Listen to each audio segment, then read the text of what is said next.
Contient seulement 10% des nutriments de départ mais 7 au reste très pollués, nutriments en phosphore et azote. 90% sont donc retirés. Dans l'eau sortant, on a un taux d'azote très élevé et un taux très pauvre en oxygène car les bactéries mangeant les nutriments consomment de l'O2. Égal à ces conditions sont peu favorables pour les espèces. Toutefois, à proximité des stations, on retrouve certaines espèces qui se sont adaptées, notamment les larves de moustiques. Elles sont rouges car elles ont des protéines capables de fixer le peu d'O2 qu'il y a dans l'eau. Quand on s'éloigne, on retrouve des espèces plus sensibles à la pollution. Ce sont des bioindicateurs, en inspectant les espèces dans un certain lieu, par exemple une rivière, on peut mesurer la qualité chimique du lieu sans utiliser d'indicateur chimique. Ex, lieu pauvre en 0,2. 2. Les bassins avec station hydrothermique, il y a un rapport entre le débit et la présence de certains taxons. Si on ferme le barrage, le niveau de la rivière est très faible. Selon la hauteur du niveau d'eau, on a des espèces différentes. Il existe des espèces qui ont besoin à la fois d'un milieu aquatique et terrestre, alors que d'autres ont besoin d'un milieu entièrement aquatique. C'est là l'importance du filtre. Des changements environnementaux ont des répercussions pour la composition d'une communauté. On peut estimer la qualité chimique sur base de la présence d'espèces. 2. Chapitre 1. Les traits. A. Définition. Le mot trait vient de Darwin. Il le définit comme prédicteur de la performance d'un organisme. Il existe différents individus avec différents traits. Certains vont avoir un trait avantageux par rapport à d'autres. Quand ce trait est héritable, les descendants ont aussi l'avantage. Avec le temps, on a une sélection de ceux qui ont le meilleur avantage. Le trait prédit donc le processus d'évolution. Plus tard, jusqu'à les années 2000, le concept trait est utilisé dans des études à l'échelle de l'écosystème, de la communauté, de la population, et à de nombreuses utilisations. Par exemple, imaginons un lopin de terre couvert par certaines herbes. Le pourcent de sol couvert par ces herbes était considéré comme un trait de ce type d'herbe. Les facteurs décrivant l'activité potentielle microbienne de la plante étaient aussi considérés comme des traits de la plante, mais cela concerne plutôt l'écosystème et non la plante. À un certain moment, la notion de trait devenait utilisable pour n'importe quelle caractéristique d'une espèce. La notion de trait a alors été mieux redéfinie, caractère morphologique, physiologique ou phénologique, très lié au cycle de vie de l'espèce, par ex, le nombre de reproduction d'une espèce par an, mesurable au niveau de l'individu, du niveau de la cellule au niveau de l'organisme entier, sans référence à l'environnement ou à tout autre niveau. D'organisation. Un trait peut assumer une certaine valeur ou modalité, un attribut. Ex. Trait valeur barre oblique modalité mode de reproduction nombre de fois par an taille potentielle de l'individu 2 cm. Nombre d'œufs cette présence d'elle oui ou non. Les traits sont centraux pour bien expliquer pourquoi certaines espèces savent vivre ensemble ou au contraire sont en compétition. Permet aussi d'expliquer la contribution des espèces au fonctionnement d'un écosystème, service écosystémique. 3. La flèche signifie a des conséquences sur 3. La tolérance d'une plante pour la sécheresse est-elle un trait? Non, car la tolérance à la sécheresse dépend de l'environnement. Or un trait est un caractère morphologique, physiologique ou phénologique mesurable au niveau de l'individu sans référence à l'environnement. Toutefois, un organisme peut avoir des traits qui permettent de survivre dans des conditions de sécheresse. L'individu 2 cm. La flèche signifie a des conséquences sur 3. La tolérance d'une plante pour la sécheresse est-elle un trait? Non, car la tolérance à la sécheresse dépend de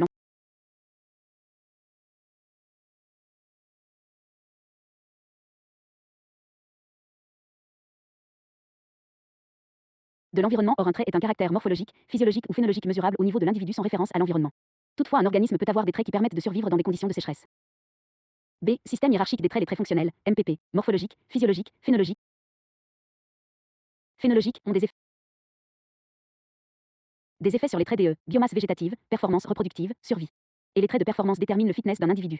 X. Avoir un long cou, MPP, permet de mieux se reproduire et 4. Survivre par exemple égale à performance plus grande égale à fitness plus grand. Autre X. Les sauriens ont comme MPP une morphologie des pattes et une composition des fibres musculaires particulières, physiologiques, qui leur permet d'avoir une grande vitesse de démarrage. Égale 1 influence la survie car permet d'échapper très vite aux prédateurs ou de consommer plus facilement des insectes. Égale influence la reproduction.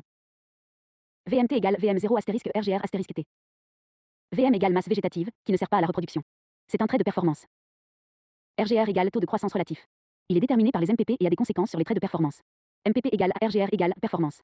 X. Plus la surface de la feuille est grande, trait morphologique, plus le taux de croissance relatif est grand et donc plus la performance est grande. T égale temps. C. Trait et environnement. 5. Les valeurs changent en fonction de l'organisme. Deux choses vont déterminer la performance écologique de la plante. La largeur de la courbe. Si la largeur de la courbe est toute petite, l'environnement ne peut pas trop changer. On est trop proche de la valeur optimale. La largeur de la courbe donne donc une flexibilité, la capacité de la plante à vivre dans des conditions non optimales. La valeur optimale, l'optimum est par exemple la température optimale pour laquelle la croissance de la plante sera la meilleure. Il y a une autre classification des traits, traits have effects on the environment and respond to the environment. Response trait, un trait peut être une réponse de l'individu à l'environnement. X, le rapport surface barre oblique volume déterminera la réponse d'un performance trait sur l'environnement. Le lapin vivant dans un milieu froid a des oreilles petites de manière à diminuer la perte de chaleur par les oreilles égales, petit rapport surface barre oblique volume. Autre X, le maset est long et mince de manière à maximiser les pertes de chaleur inuit. Autre X, l'escargot a une coquille pour se protéger contre les prédateurs. Mais attention, il ne faut pas confondre avec les traits qui changent avec l'environnement. X, la coquille de l'escargot peut être plus ou moins grande en fonction de la température de l'eau. La plante a une taille plus grande quand le stress en eau est plus faible. Autre X, les isopodes doivent éviter la perte d'eau. Rapport S barre oblique V pour une sphère, 4R, 4R 3 barre oblique 3 égale 3 barre oblique R égale, quand R augmente, S barre oblique V diminue. Si l'isopode est petit, son rapport S barre oblique V est grand. C'est ad qu'il a une surface de contact avec l'environnement plus grande par rapport à son volume. Le risque de déshydratation est donc plus important pour un petit isopode que pour un grand. La perte d'eau est plus importante chez les petits et les grands résistent mieux aux conditions de sécheresse puisqu'il évite mieux les importantes pertes d'eau. Les trois graphes de droite montrent ce phénomène, les plus grands, grande surface. Area, perd moins d'eau par heure et résiste mieux à la dessiccation. Toutefois, quand on regarde 6. Le graphe de gauche, on se rend compte que le fatal water loss, en proportion de l'individu, est le même quelle que soit la taille de l'isopode. Ceci veut dire que la proportion de l'individu déshydraté qui mène à la mort est la même pour tous. Autrement dit, que l'espèce soit grande ou petite, après avoir perdu environ 60% de son eau, elle meurt. La différence entre petits et grands est que les grands vont perdre moins d'eau que les petits et donc vont perdre moins vite leurs 60%. Effect trait, un trait peut influencer l'environnement. X, la taille de la plante a des conséquences sur l'environnement entourant la plante. Autre exemple, si le pourcentage de lignine diminue dans la plante, la demi-vie de la matière organique diminue égale désagrégation rapide. Pourquoi? Car la lignine est une matière très dure à décomposer. D. Extrapoler vers les communautés et écosystèmes. Revient à utiliser les informations sur les traits des organismes pour prédire les conséquences sur le fonctionnement des écosystèmes. Exemple, individu communauté. Biomasse espèce égale ni astérisque bi égale nombre d'individus dans l'espèce astérisque biomasse d'un individu de l'espèce. Biomasse communauté égale ni astérisque bi. 7. Ou. Ni égale NB. D'individu d'espèce I. Bi égale biomasse d'un individu d'espèce I.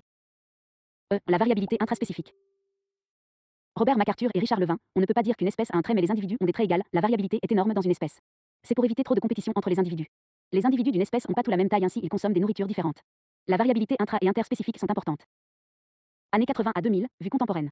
On simplifiait les choses en disant que la variabilité au sein d'une espèce était inférieure à la variété entre espèces. Les différences entre espèces sont tellement grandes que le petit montant de variabilité au sein d'une espèce est négligeable. Mais on oubliait à ce moment-là qu'au sein d'une population, il y a de la variabilité entre les individus sinon il n'y a pas d'évolution. On ne peut pas dire qu'un trait est caractéristique d'une espèce. Pour un trait, on a plusieurs tailles d'éléphants. Dans le second graphe, on a un exemple de trait binaire, trait ayant un attribut, tu as ou tu as pas, par exemple avoir des ailes ou non. 8. Au fur et à mesure, on prend plus en compte la variabilité au sein d'une espèce. Quelle est l'origine de cette variabilité intraspécifique? L'âge, les jeunes et les vieux ont des variances, ont des traits différents. Le sexe, le comportement, le régime à taille. L'origine peut être génétique, il y a des différences génétiques, PLS génotypes, au sein d'une population et elles vont donner des phénotypes différents. Mais il y a aussi la plasticité phénotypique qui est la capacité d'un génotype d'assumer différents phénotypes, selon l'environnement. Par exemple, un éléphant mal nourri quand il est bébé peut expliquer des variations de taille entre éléphants, liées au fait qu'ils ont eu un environnement différent. L'environnement peut résulter dans des phénotypes morphologiquement totalement différents. Autre ex, des chenilles ayant les mêmes parents mais ayant une nourriture différente vont être morphologiquement différentes. Le zooplancton est un petit invertébré de quelques mèmes maximum. Il attrape une queue quand il est face à un prédateur pour se défendre. Cette queue est difficile à digérer pour les poissons. Chez les plantes, la disponibilité en nutriments cause des différences entre les individus. Quand la disponibilité de nutriments augmente, la croissance de la plante augmente. La variabilité au sein d'une espèce facilite la coexistence, le vivre ensemble, entre les espèces dans un environnement fluctuant. La fluctuation de nutriments est causée par le fait que les plantes utilisent les ressources et aussi par des enjeux extérieurs. Cette fluctuation fait que c'est une fois la mauve qui pousse mieux et c'est une fois la rouge qui pousse mieux égale, permet leur coexistence. La prédation est un facteur environnemental qui peut aussi avoir une influence. La présence / absence de prédateurs fluctue dans un milieu. En fonction de ça, on aura soit l'espèce A soit la B égale, la variabilité au sein des espèces facilite la coexistence entre ces espèces A et B. On peut quantifier la variabilité inter- et intraspécifique et la partitionner entre différents niveaux d'organisation. On a une forêt, une communauté, dans laquelle on a deux populations d'arbres, collection d'individus appartenant à la même espèce et vivant au même endroit. La variance entre les tailles d'arbres est un trait. 9. IP égale variance de taille entre les individus dans une population de la forêt. PC égale variance de la taille moyenne d'une population entre les deux populations de la communauté. Pour cela, j'ai donc calculé la taille moyenne d'un arbre dans chaque population et puis je calcule la variance entre les deux populations. Avec les deux variances que j'ai calculées jusqu'ici, je peux voir si la variance entre espèces est ou à la variance au sein d'une espèce. Maintenant, on peut calculer la taille moyenne de cette communauté d'arbres et calculer la taille moyenne d'une autre communauté située ailleurs. GC égale variance de la taille moyenne d'une communauté entre deux communautés. IC égale variance de taille entre les individus de la communauté, quelle que soit leur espèce. PR égale variance de taille moyenne d'une population entre toutes les populations du pool régional, quelle que soit la communauté dans laquelle la population est, reprend plusieurs communautés. IR égale variance de taille entre les individus du pool régional, quelle que soit leur espèce, quelle que soit leur communauté. On peut calculer les différentes variances et voir si la variabilité inter est ou à la variabilité intra. Il y a plusieurs manières de les calculer. La variabilité intra est importante pour la composition d'une communauté. Au départ, on a 6 espèces d'arbres dans le regional pool mais chaque espèce est composée d'individus différents. On peut calculer le IR. Des filtres externes touchent le regional pool. Certains facteurs environnementaux attaquent les arbres très grands et les arbres très petits égales, la taille moyenne subsiste mais les arbres de taille extrême sont exclus. Toutefois, comme les tailles des individus varient au sein d'une espèce, l'espèce en bleu survit quand même grâce aux individus de taille moyenne. Des filtres internes atteignent maintenant le regional pool. Afin d'éviter la compétition entre espèces, on va avoir une 10. Divergence des traits entre espèces qui va diminuer la variance au sein de l'une espèce. Chaque espèce va par exemple essayer d'avoir sa propre taille. Imaginons maintenant que la variabilité intraspécifique n'existe pas. Tous les individus d'une même espèce peuvent être exclus par les filtres environnementaux. Si tous les individus de l'espèce sont grands et que le parasite mange les grands, alors tous les individus de cette espèce vont disparaître. Étude de cas, le criquet est un insecte hexapode, 6 pattes au stage adulte. Il peut développer 2 formes. Ces 2 formes appartiennent à la même espèce et tout individu contient l'information génétique nécessaire pour ces 2 formes dans son ADN.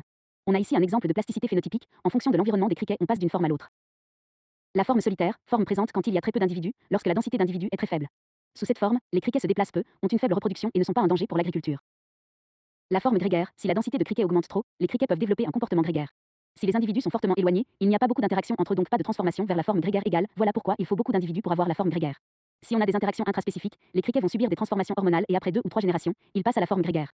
Lorsqu'ils ont la forme grégaire, ils sont capables 11. De couvrir de grandes distances et peuvent migrer. Ils volent en essaim et causent des dégâts irréparables aux cultures, causant beaucoup de problèmes économiques.